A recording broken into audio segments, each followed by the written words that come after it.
last thing that I really want to talk about is the Detroit Pistons. We're going to shift our focus to NBA basketball. I couldn't believe that I went this long without talking about the Detroit Pistons. I'm casually just looking at the streak just build and build and build. One game turns to 10 games. 10 games turns to 15.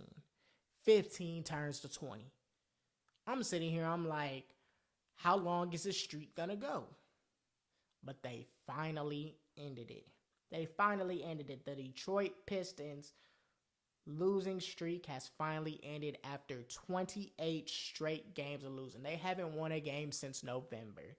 But they finally beat a team. They defeated the Toronto Raptors 129 to 127 at home. And everybody's going to be eating some free Wingstop. Because if Detroit would have won a game, it was going to be free Wingstop galore for everybody. Everybody that lives in Detroit and our Detroit Piston fans are coming home happy. Cade Cunningham, 38 minutes, 30 points, 12 assists, 3 rebounds. Jalen Duren had 18 points, 17 rebounds. Jaden Ivey, 12 points, 4 assists, 5 rebounds. Kevin Knox also had a good game, 17 points. Bojan Bogdanovic had 19, and Alec Burks off the bench was a spark for the Detroit Pistons with 16 points. Dennis Schroeder for the Raptors had 30 points, 9 assists. Pascal Siakam, 35 points, 4 assists, 5 rebounds. Scotty Barnes had 22 points, 2 assists, 9 rebounds. Gary Trent Jr. had 24 points, though he had some clutch buckets down at the end. And yeah, it's kind of crazy. When I look at the Detroit Pistons, as bad as their record is, 3-30, worst team record-wise in the NBA, they don't look like a bad team at all. They don't look as bad as what their record is, as crazy as it is. They got some talent on that roster. You saw against Boston, they were up by 21 points at one point. And they just let the lead just dwindle. And they let Boston come back and win. When I looked at that game, I saw Cade Cunningham was balling. Even though in the second half, Boston made adjustments and he kind of flared out. They kind of stopped Cade Cunningham. The team ain't looked bad at all. They could have easily won that game. This game, everybody was clicking. Alec Burks off the bench came with some good minutes. 19 minutes off the bench with 16 points. Everybody was playing. Cade, Jalen Duren, Jaden Ivey. They have talent on this team. And they have a good coach. That won Coach of the Year with the Suns. So when you look at it from that standpoint, you just question to yourself, how is this team with all of this talent? You have the number 1 overall pick. You have another lottery pick with Jalen Duren. You have Jaden Ivey, which, if I'm not mistaken, was a lottery pick.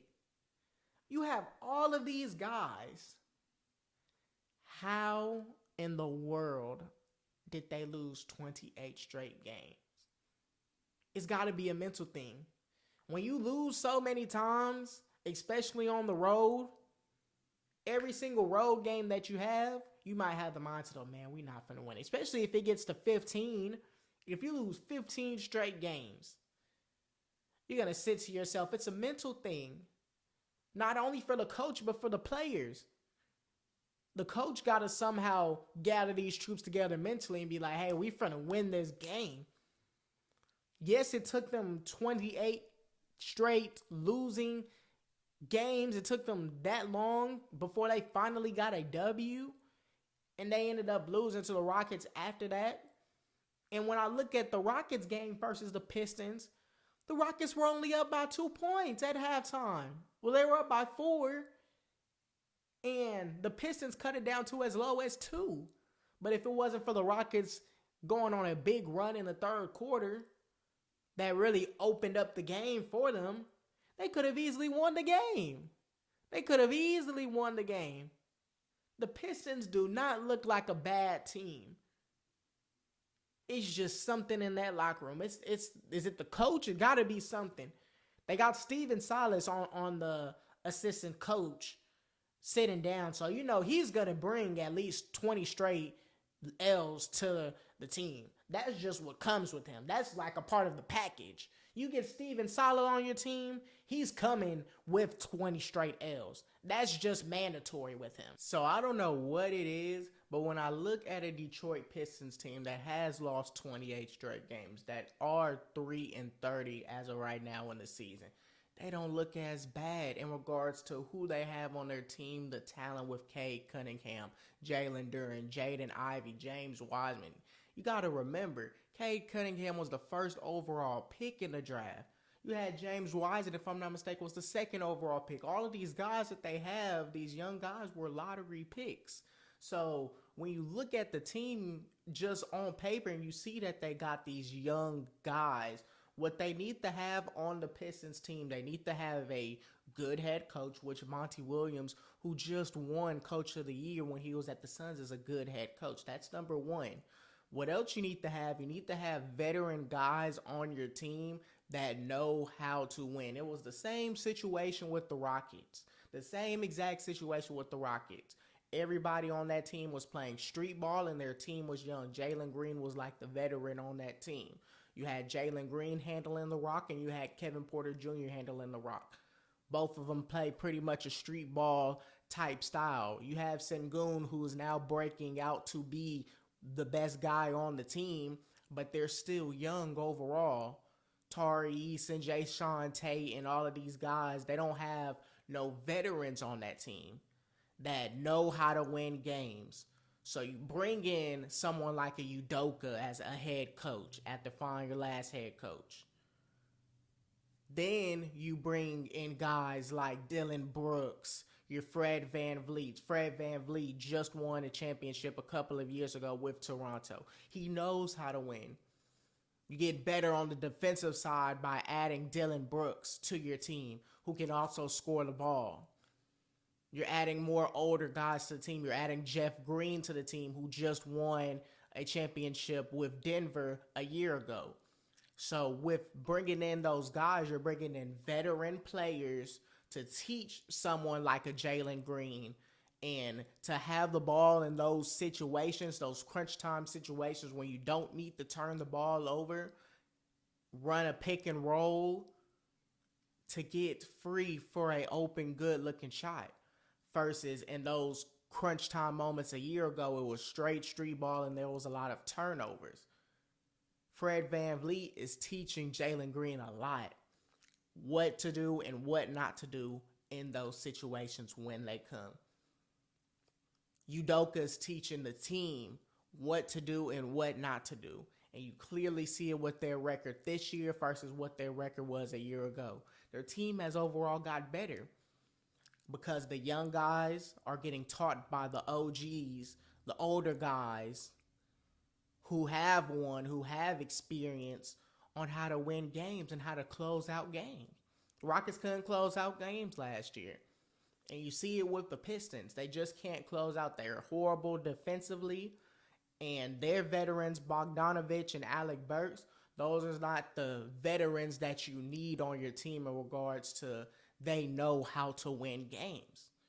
If they get some veterans on their team, if they had someone like a Fred VanVleet or Dylan Brooks or even a Jeff Green, someone just as simple as a Jeff Green who has been in the league for years, been on so many teams, won a championship, been in a couple of finals, he knows how to win. He can just teach someone like a Cade Cunningham. He can teach someone like a Jaden Ivey. Then you got to get someone who can teach a Jalen Duren, a James Wiseman, these younger guys. So that way when they get in those positions, they know what to do and what not to do. What play is going to work instead of turning the ball over at the end and now it's just another L. The Pistons got talent. They just need some veterans on that team so that way they can help your Cade Cunninghams, Jaden Ivies, Jalen Durans, James Wiseman, everybody on that team that's young. And they need to get better defensively. Because what I saw in the Pistons game versus the Raptors, they almost lost it, but they controlled the game. In Boston, They controlled the game. They were up by 21 at one point, but they were failing defensively late down the stretch in the game. And with the Rockets, they were only down by 2 points at one point. They were down by 4 at halftime. But Houston went on a big run in the third quarter from bad defense. Simple things that need to get fixed. Going on a 28-game losing streak, the longest losing streak in NBA history, that affects a player mentally, and it affects the coach mentally. But the coach got to gather these guys and make these guys dig in deep. You saw it in the John Wall interview. When they were losing all of those games consecutively, John Wall said that his team felt as though, what's the point of even going to play these teams on the road if we're going to come back with the L? It's the same with the Pistons. After a certain amount of games, 1 game turns into 10 games. 10 games turns into 15 games. 15 games turns into 20 games. At some point in time, it's going to get to your mental. And it's going to be like, dang, every single time we go on the road, we know that we're finna lose. We know we're finna get blitzed. We play the best team in the NBA on the road. Man, we know we're finna get blitzed. And that was what was happening. But that's a mental thing. Monty Williams got to do something to gather these troops together and make them come out and play. Even though we're on a long losing streak, we can still win this game. That's how you got to get these guys. Are they the worst team in the league? Yes, they're the worst team in the league. They can beat a team like the Spurs, though. The Spurs are a couple of games ahead of them. They can beat a team like the Spurs. They can beat a team like the Wizards. They aren't that far behind those two teams. They're not. They just need some OGs on their team that know how to win games down the stretch, instead of having someone like Alec Burks, who has been playing these past few games, and Bojan Bogdanovic as their OGs. They need to get some Jeff Greens on their team. A Fred VanVleet, just something, just to give y'all some names that know how to win games